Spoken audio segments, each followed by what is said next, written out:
Good evening, good evening. Hope everyone's doing well. Huh. I'm tired. I'm ready to go to bed now. Anyway, I've got quite a bit actually of news for you tonight.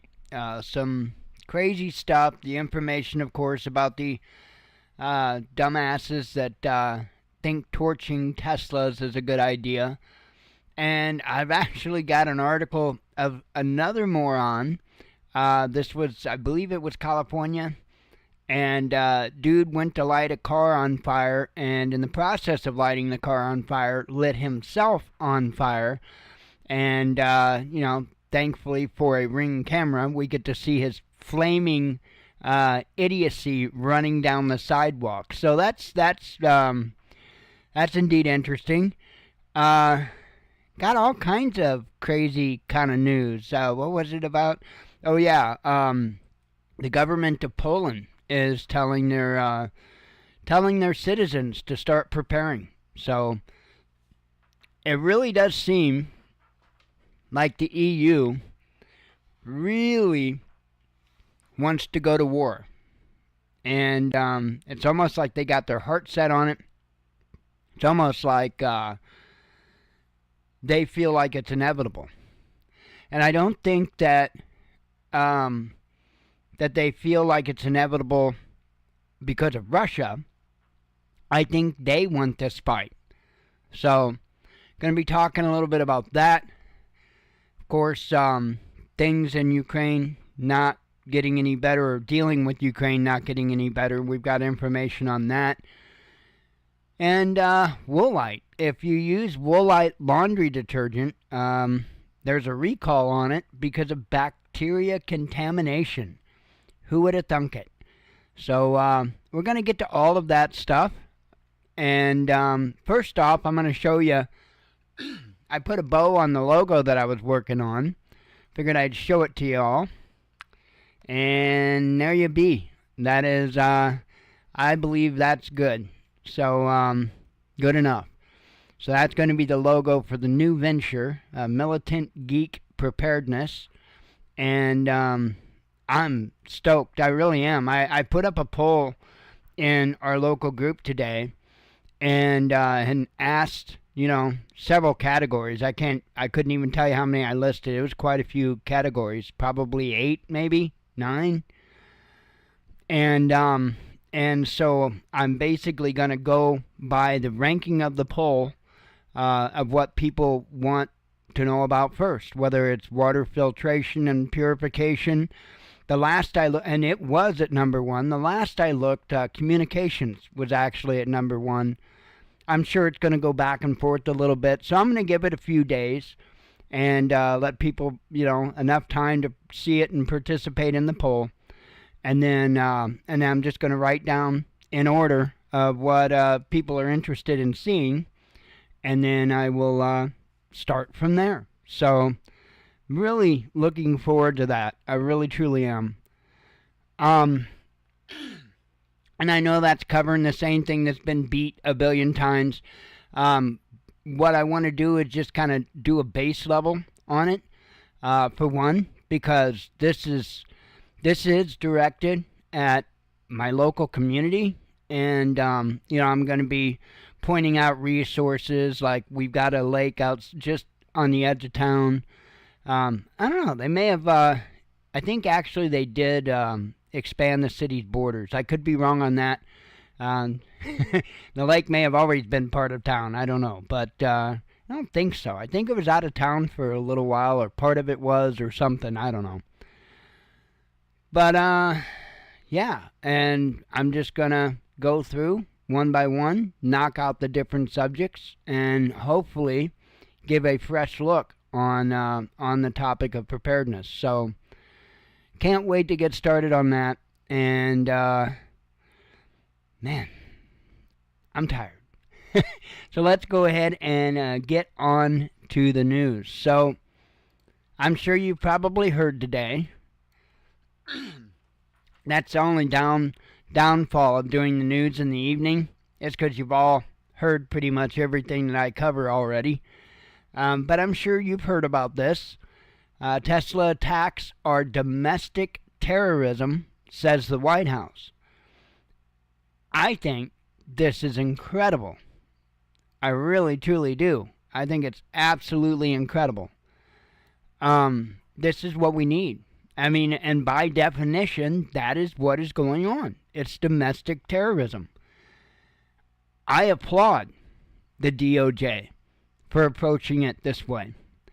I think that they really need to expand what it is that they are charging people for, not just attacking Tesla stuff, but I think that I think they need to go after some of these individuals for the things that they have said.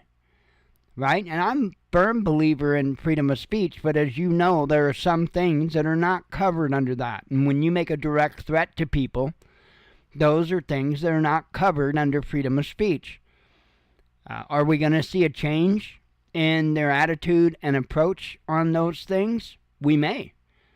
You know, we might just see people like, what's her name? Maxine Waters. We might see them wind up arresting her for her rhetoric, or any of the others that spew a bunch of nonsense. So I think this is a good move. I'll just read a little bit here. White House Press Secretary Caroline Leavitt has condemned recent attacks on Tesla dealerships and vehicles as vicious violence. She applauded U.S. Attorney General Pam Bondi for investigating the incidents as domestic terrorism because that is what they are, Leavitt said. Federal investigations are underway after a series of violent incidents targeting the electric car company. The attacks are being driven by a backlash against CEO Elon Musk, who is advising U.S. President Donald Trump as head of the new Department of Government Efficiency. He is overseeing budget cuts and federal workforce reductions. So, which probably didn't need to read all that. You've heard that a million times.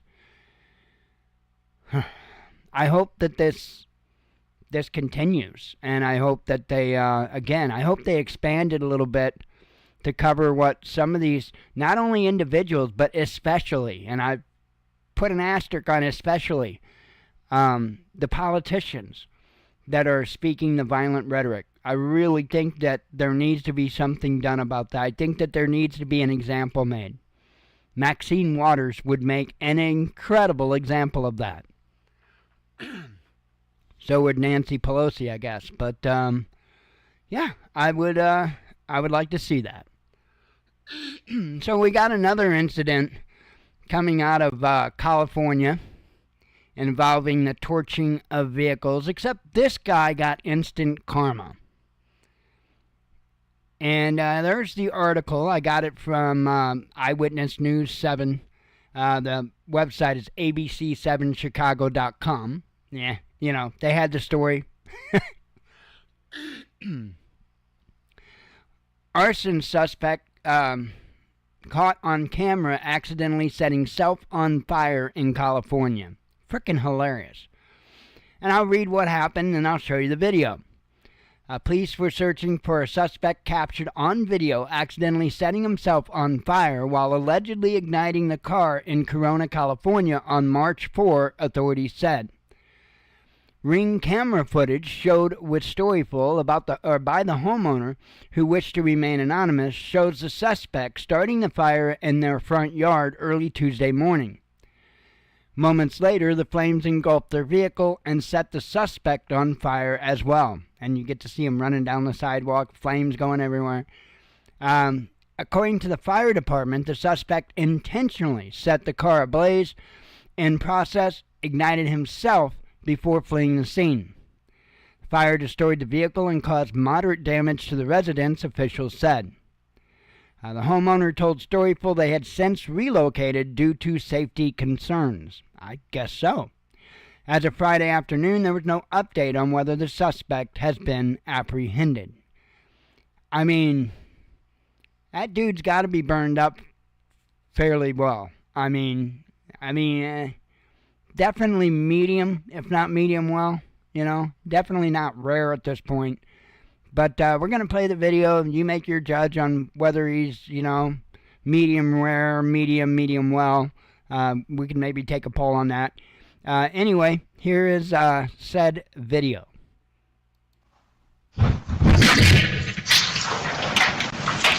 You'll see him jump over the fence. There he goes.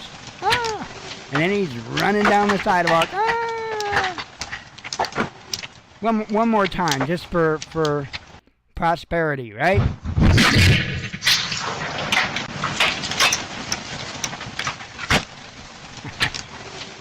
Run, Forrest, run! What a frickin' idiot. You know what I mean? Complete, total tool. I mean, not only for the motivation behind this stuff, but, I mean, really? Here, let me pour this gas all around this vehicle and stand right in the middle of the puddle and light it afire. I mean, I'm not trying to give advice here, but if that were me, I'd have been on the other side of the fence and throwing like a road flare or something at the pool of gas. You know what I mean? I would... yeah, okay. I can't even imagine the stupidity behind that, you know? I mean, I don't know, a lot of years ago when I first put gasoline on a bonfire, if you will, and caught it on fire and watched it go whoosh, you know? Didn't catch myself on fire, but I learned that when you use something that combustible to ignite your wood, that you might want to stand away from it a little bit. Apparently, this cat's never roasted marshmallows, but he has now roasted himself. So, you know, he's getting there. Steps. Baby steps. Not like the giant steps he was taking running down the sidewalk, but, you know, nonetheless. So, coffee. That's what.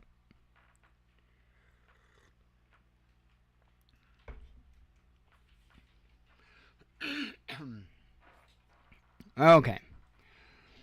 This next story about Poland and their instructions to their citizens says a lot. Poland telling citizens to stock up on supplies. Poland will urge its citizens to stockpile at least 3 days' worth of supplies to prepare for war or other crises, Deputy Interior Minister Wisław Linanskich, yeah, sure, okay. I can't tie my tongue in like 2 knots, so I can't properly say that.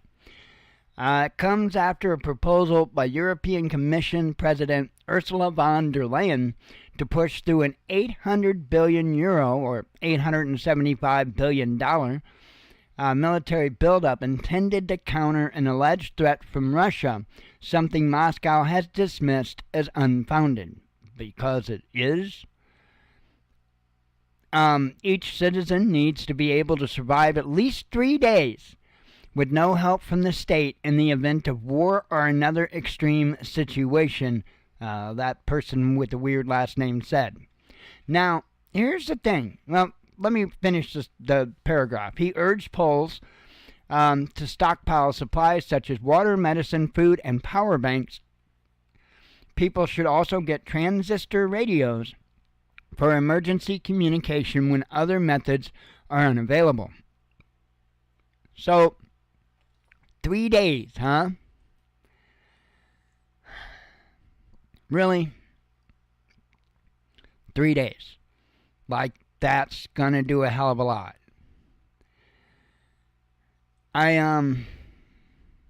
These people are out of their minds. They're out of their minds.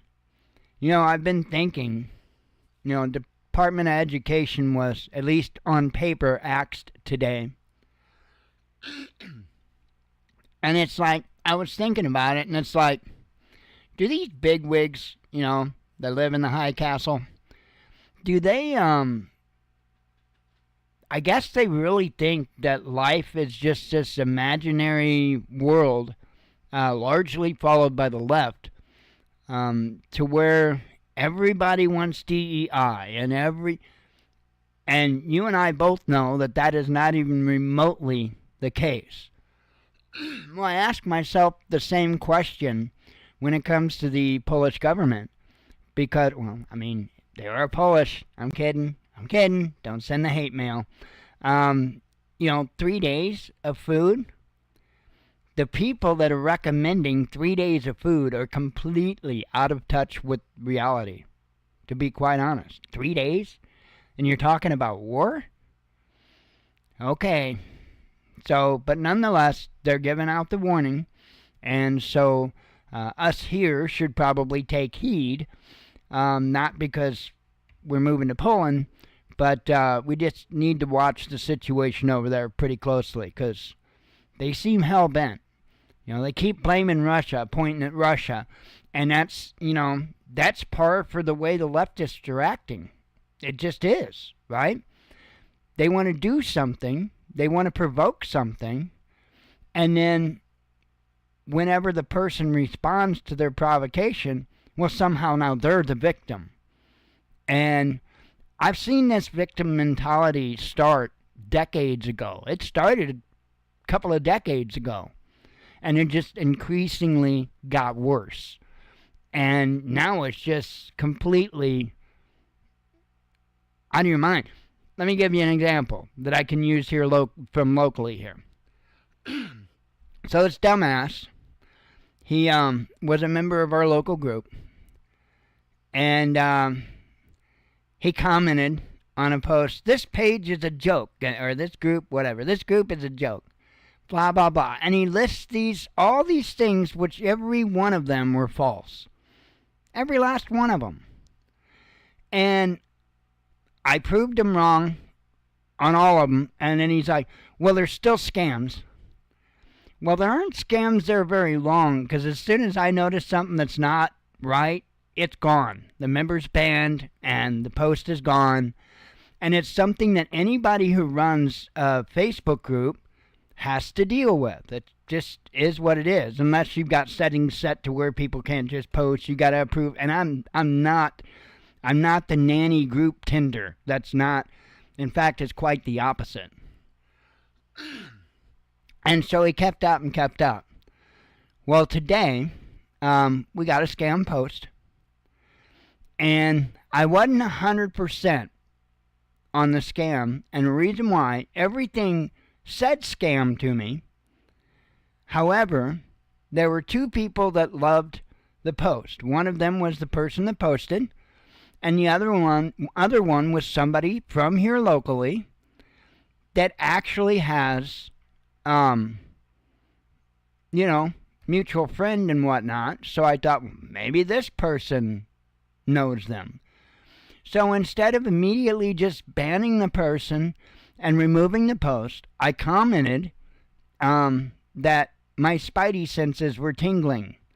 That was just to kind of give folks a hint. Hey, don't necessarily jump into this feet first, But also I was trying to garner a response from the individual that made the post. And immediately, it was almost like he had to be sitting there watching the group. Immediately, he's commenting underneath my comments. See, this is what I'm talking about, the scam, blah, blah, blah, blah. And I counted it, and it's just like, anybody that runs a group like that has to deal with this. It's just a commonality. And so he kept up, and I wound up just banning him. And I don't know, an hour or two later, I get a message from Messenger, and the dude's like, "Dude, why'd you kick me out of the group?" I didn't even reply to him. A little later, he put "yo," and so I blocked him on Messenger. It's like, you dumbass. I told him several times if he didn't like the way I ran the group, he was free to leave. That, he wasn't forced to be there. When he signed, I asked him, when you signed up for Facebook, did it automatically put you in this group, or did you come here on your own free will? Dude is such a frickin' moron. And, like he doesn't know why I booted him from the group. Again, like I said a while ago, these leftists want to provoke, and then when there's consequences, somehow they're the victim. Homie ain't playing that. And I really don't give a damn about these, I mean, there's a lot of good people here. There's only a handful of undesirables. And I'm probably considered to some as one of the undesirables. But the truth of the matter is, I probably got more morals and I'm probably more honest than 80% of the people here. I'm definitely more honest than I guarantee you over 90% of the people here. More morals, I'm a pretty strong moral person. About the only thing that some people would say are immoral, I vape, so I take in nicotine, I drink coffee, I take in caffeine. I mean, if you're really going to hold those things against me, okay, whatever. Speaking of caffeine. So anyway, dumbass dude. And should I blame him? I mean, his first name's Michael, but it's Micheal. So, should I really blame him? Anyway, I can say that because my name's Michael, but spelled the right way. Anyway, oh, but we wanted to be cute. Yeah, you're real cute. Your offspring's a dumbass. Cute. Anyway, so let's continue on. Let's talk about a little bit of DEI, shall we? DEI and plane crashes. Let's shall. Right main landing gear collapsed on impact in fiery Toronto plane crash, says preliminary report. You remember this? Plane came down. They slammed it down on the runway like they were, I don't know, trying to grand slam some pro wrestler or something like that.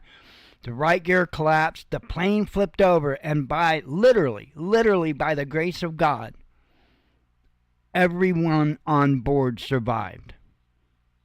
Thank you, Father. Thank you, Father, for not taking the lives of any of the people on board that aircraft, because some bureaucratic agencies want to push some nonsense agenda that is making aviation very dangerous. So let's talk about what the article has to say, what this report has to say. The right main landing gear collapsed on impact when the Delta flight landed at Toronto's Pearson International Airport last month, with the wing heading the runway and fuel spray causing a massive fire, according to a preliminary report from the Transportation Safety Board of Canada. There was no final cause of the crash in the report released Thursday, but the investigation found that the right main landing gear broke and collapsed on impact as the plane landed at a high descent rate. In other words, slammed into the damn ground. The first officer, who was, now this is where you need to pay attention, okay? The first officer, who was the pilot in control, okay, who was in her 5th straight day of flying, let me repeat that, who was in her 5th straight day of flying, was at the controls of the plane, according to the report. Now listen to this. This is the vital part. She had 1,422 hours of flying total, which is below the Federal Aviation Administration minimum to be a commercial pilot. You know, those things are there for a purpose. I don't agree with all regulation. In fact, we are way over-regulated. But when it comes to things like, commercial transportation, especially aviation, maybe we ought to step up the safety there a little bit. You know what I mean? You can't just pull a plane off to the side of the road. It doesn't work like that. It goes on to say, I only need to read one more sentence, she was able to fly commercially with a special exception from the FAA because she had a specific aviation degree and received a waiver, the report said. So is that what that's called now? DI is a special aviation degree that you can get a waiver for? Interesting. Interesting. So now I know why those, and it wasn't the airport's fault. The airport had nothing to do with it, right? But during the press briefings, the first couple of press briefings after the incident, the airport, man, they were as tight-lipped. I mean, it was insane how tight-lipped, and it was obvious how tight-lipped they were being. They almost looked like they were pissed off because they were the ones that had to stand there in front of the cameras after some dumb DEI bullshit almost cost people their lives. Yeah, I would have been upset too. In fact, I wouldn't have done it. I would have told them to go F themselves if it was me. I would not have stood there. And if I did stand there in front of those cameras, I'd be speaking the truth. I'd be speaking the truth. That's their choices. If they want me to be a spokesperson for what happened, I'm going to tell the truth. And if they can't handle that, then don't put me in front of the camera. Just how it is. So anyway, another drink of coffee real quick. And the rest of these, I think, are in order, except for the laundry detergent contamination, bacterial contamination thing. I think all of these are in order in which they came out. So,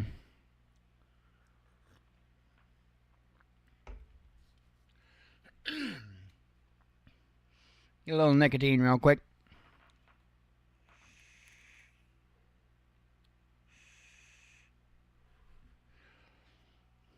I'd already been huffed by the dog, so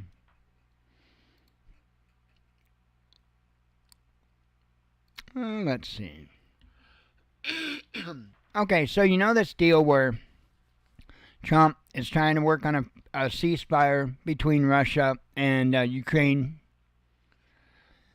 and I've commented that it doesn't seem like Ukraine is trying very hard. It really doesn't. And it doesn't help when you got the EU and the UK in the ear of Zelensky and in the wallet of Zelensky and in the, the depots for holding all the munitions, because they're still wanting to funnel them ammunition and weaponry and money and all of that stuff when Trump's trying to put an end to it. It's absolutely ridiculous. I stand by what I've said previously. I think we need to pull out of NATO, pull out of the UN. I think we need to bring all of our troops home from over there, shut down those bases, and tell them good luck. And be done with them.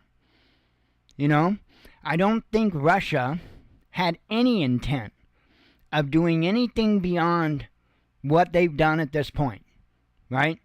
And I'm not 100% sure that they wanted all of the regions that they currently hold. But Ukraine kept up. And I really do think that if they continue, I think that there's a chance that Russia might go after some of the other countries. I mean, they're putting right on the border or close to it, they're putting nuclear-armed Rafale aircraft. I covered that last night. So anyway, while they're trying to work on, while Trump's trying to work on peace, and I would say Putin, Ukraine just keeps going at it. Hospital hit during Ukrainian drone attack deep inside Russia, and this isn't the worst one. This is far from the worst one. Wait a minute. Do I have the, 1 second.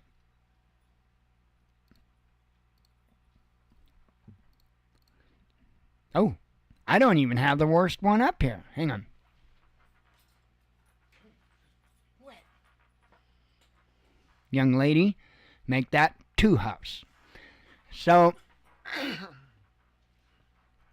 anyway, I don't have the worst one up. Let me pull it up because that's important. It is truly important.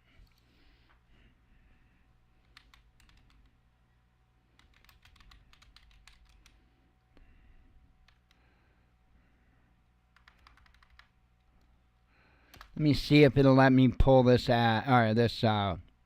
Without, yeah, it will. It will. I don't know how I missed getting that up there, but I did. Okay, let me make sure the video don't start playing and all that stupid stuff. Reuters. I hate using Reuters, but it's what I went to earlier for the story, and it's there, and... Come on. Loading ad. Well, that's fine. I want to pause it. I'm not interested in your BS. So anyway, let's go back to the first one here. A hospital hit during Ukrainian drone attack deep inside Russia. So they're supposed to be working on this ceasefire, right? And the intent is to not attack energy or civilian infrastructure. Okay? That's the no, at least that's Russia's understanding of it. That's Trump's understanding of it. And so they're hitting hospitals, right? Absolutely insane. And I'm assuming that this is probably, very likely, the same attack because it mentions Engel. So we'll get to the other part of it here in a moment. Zelensky is contradicting Trump on the call details. Now, here's the thing. Do I think that this could be true? Yeah. Yeah. Because Trump says a lot of nonsense. You know, I mean, it is what it is. It's Trump. And he always says a lot of things that are kind of exaggerated from reality. And it, you know, at first, his first administration, it really frustrated and pissed me off. At this point, I pretty much ignore his exaggerations and stuff. I'm watching his actions because that's what counts. But I will read some of this. It says Ukraine's Vladimir Zelensky has denied any discussion with U.S. President Donald Trump regarding American ownership of nuclear power plants in his country. Zelensky insisted that a recent conversation involved investment in one particular facility. In a phone call on Wednesday, the two leaders addressed Ukraine's electrical supply and nuclear power plants, according to the U.S. account of the dialogue. Trump suggested that America could be very helpful in running those plants and proposed that U.S. ownership would provide the best protection for that infrastructure. When asked about the call at a press conference, Zelensky insisted that he had not offered the U.S. the opportunity to acquire the facilities. He stated that the conversation focused specifically on the Zaporozhye nuclear power plant and the possibility of U.S. investment in it. The plant is operated by Russian nuclear experts and is located in the Zaporozhye region, which officially joined Russia following a referendum in the autumn of 2022. Kiev has refused to recognize the results of the vote. Zelensky asserted on Wednesday that should the plant be returned to Ukrainian control, a scenario Moscow does not foresee, it could become a profitable asset within 12 to 18 months. So, I don't know. I got a lot of questions about all of that. I really do. I don't know that Trump is even talking about Ukraine getting back Zaporozhye, or I don't know. You know, I wasn't there. They didn't let me in on a phone call. So,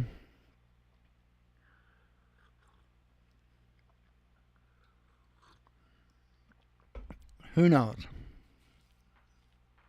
Who knows? I would like to know the truth.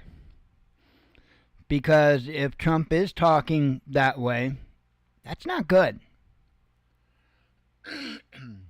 Because I think Russia's got their heart set on keeping the regions that they've already, whatever you want to call it, annexed or whatever the proper word is for that. So, Finland, hang on, I'm going for another huff. Cover me.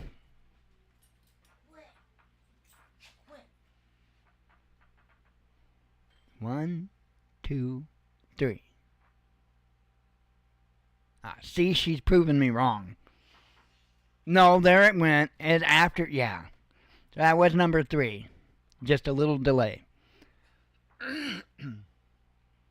I love you, kiddo. She won't even look at me. Okay. Militarize Ukraine to the teeth, says Finnish president. Finland, this is yet another one of the nations that just want to keep putting into this war.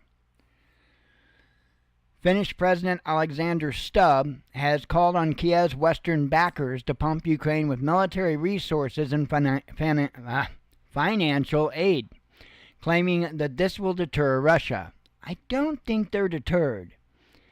He made the call shortly after meeting Vladimir Zelensky in Helsinki and as EU lawmakers negotiate doubling the bloc's weapons budget. EU Foreign Policy Chief, it's probably Kallas, had planned pitched a plan, to increase the bloc's cash flow for Ukraine from 20 billion euros in 2024 to 40 billion euros this year.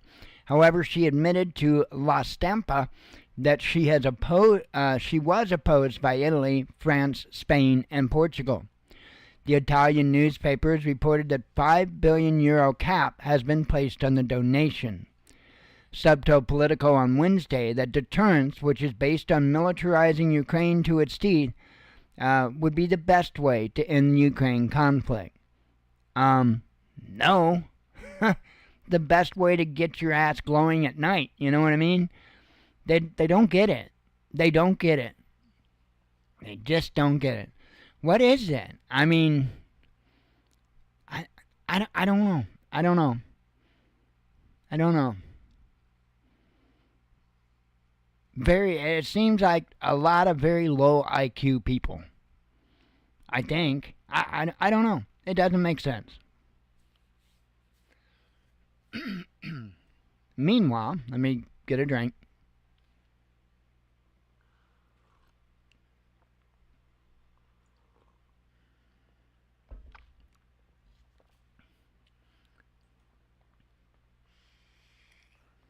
Oh, man.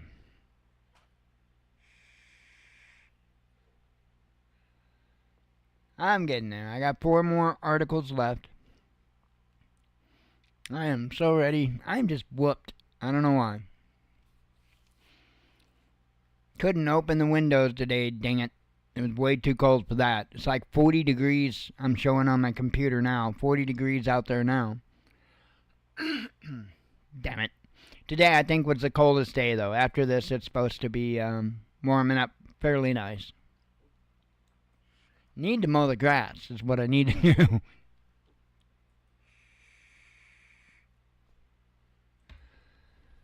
I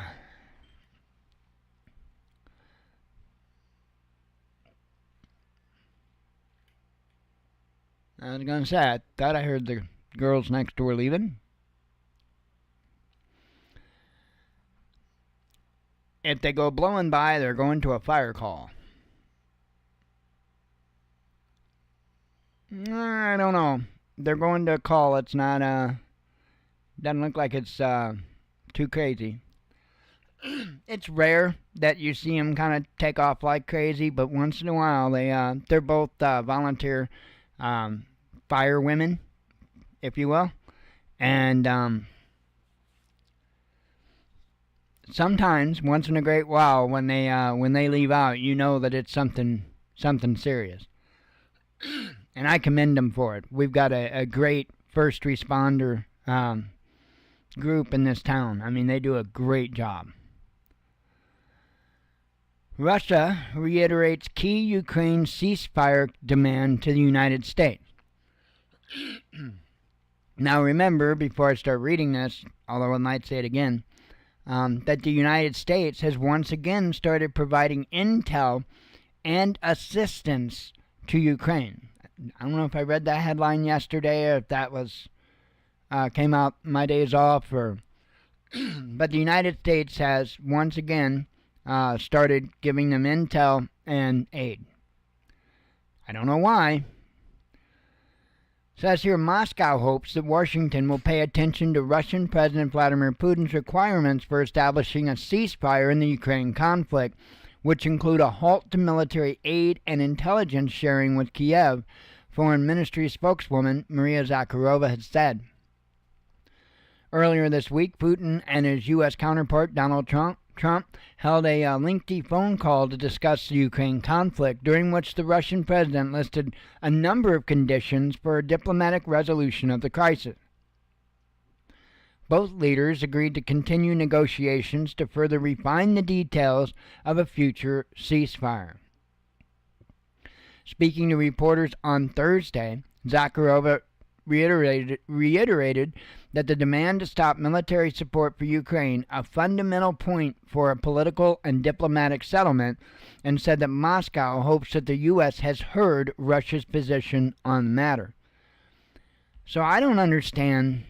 I really, truly do not understand why we started that back up again. I don't know. I suppose it could be some of this stupid 3D, 4D, 5D chess stuff, but I don't know.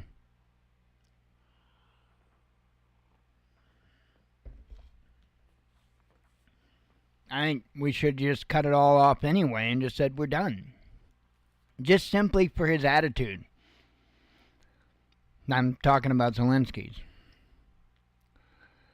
So then, Ukraine attacks a Russian gas pipeline, says reports. Now remember,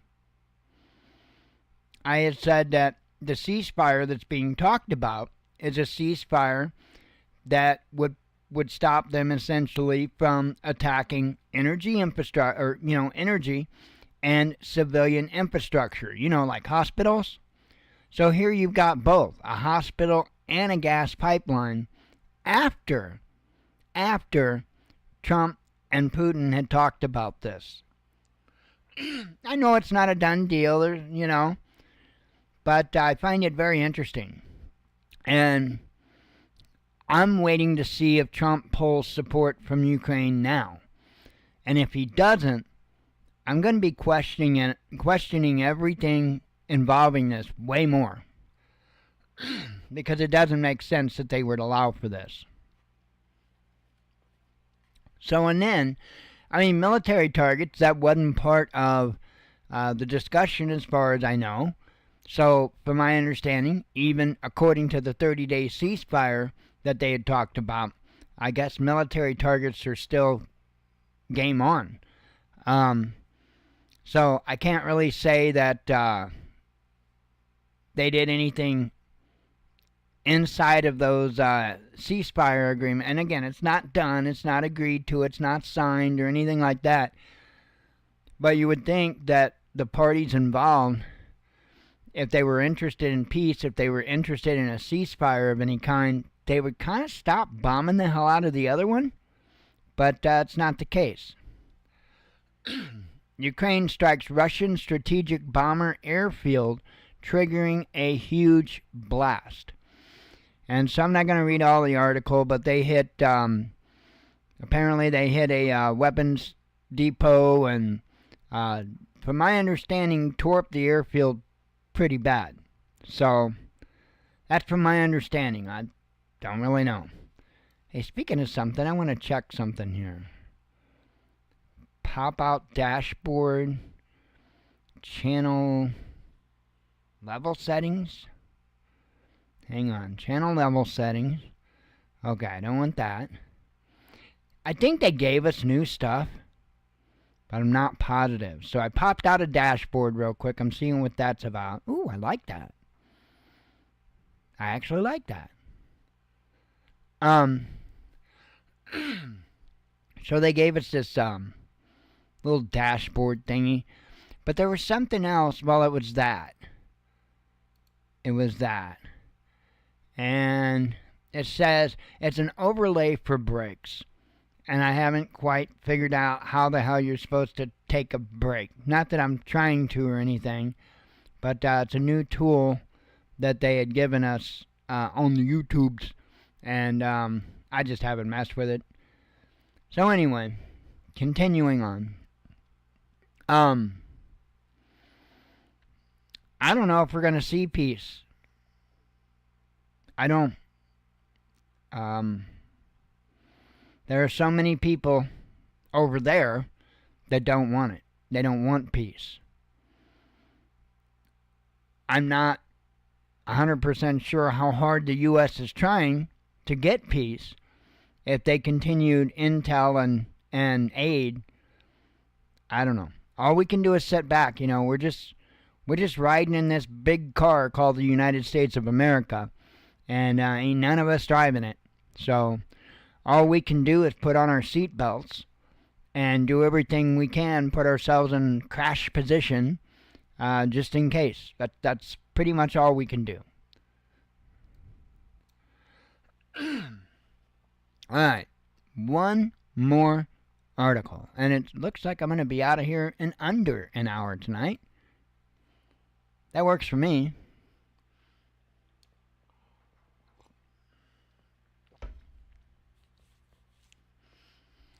I am ready to snooze. Snuggle up next to a big black furry thing. Not Jen, Blue.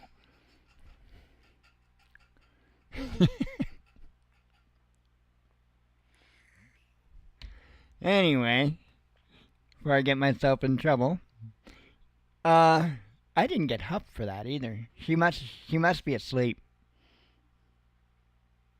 I could pull on her pillow and... Should I pull on her pillow? I gotta pull on her pillow.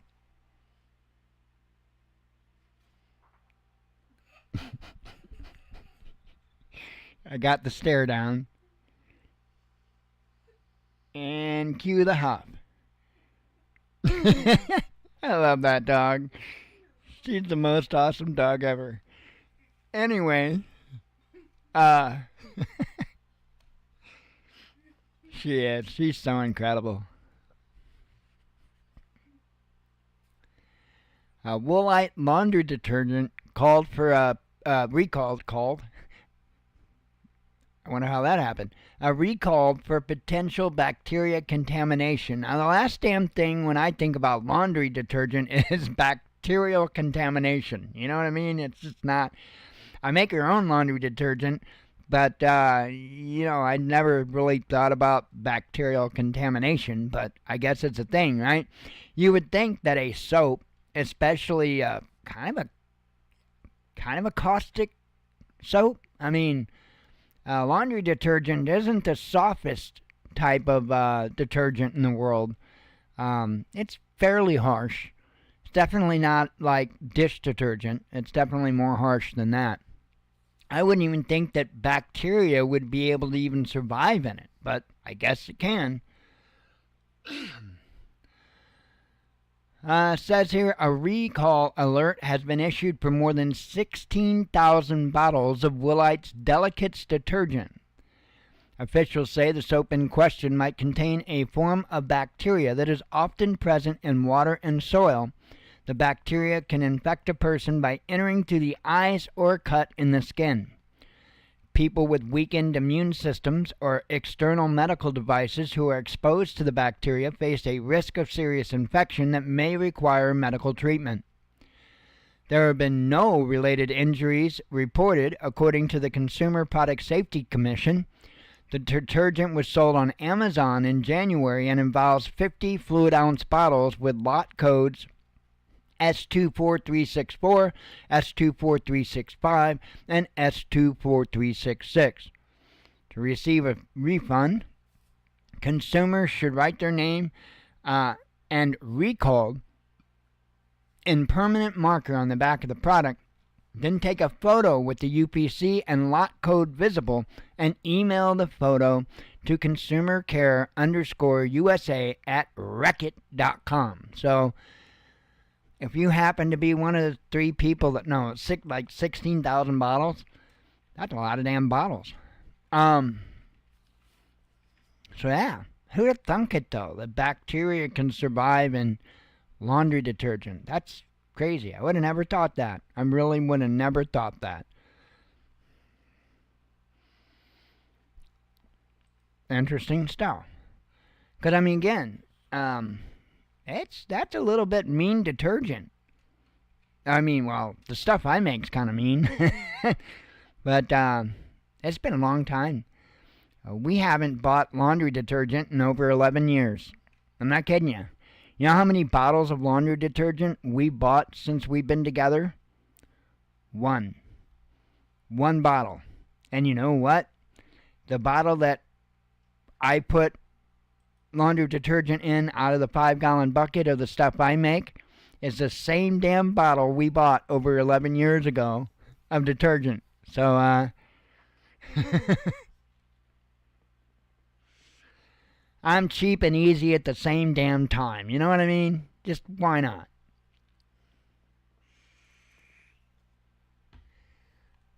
Hey, bottle still works. Continue using it. Anyway, I am going to run out of here and go hide under the bed, which would be a little hard to do because not very high off the floor. Anyway, I am going to get out of here though. Hi, here my bed and pillow, including little pillow. I don't go to sleep without little pillow. I've got a little round pillow. I think it was one of the little pillows like that you would see on the end of a couch. You know, it's a little round pillow. And I stick it under my neck when I go to bed. And it does a really good job of helping me getting my neck kind of sorted out. There's a whole process when I go to bed on trying to get my joints and stuff sorted out so that I can relieve enough pain just to be able to fall asleep. So, anyway, I am going to go start on that process, and I hope you all have a great evening. God willing, I will see you Sunday because it is, let me make sure I'm not screwing up here. No, I'm not. I will see you Sunday evening because this is my Friday, and I hope you all have a good weekend. Shalom.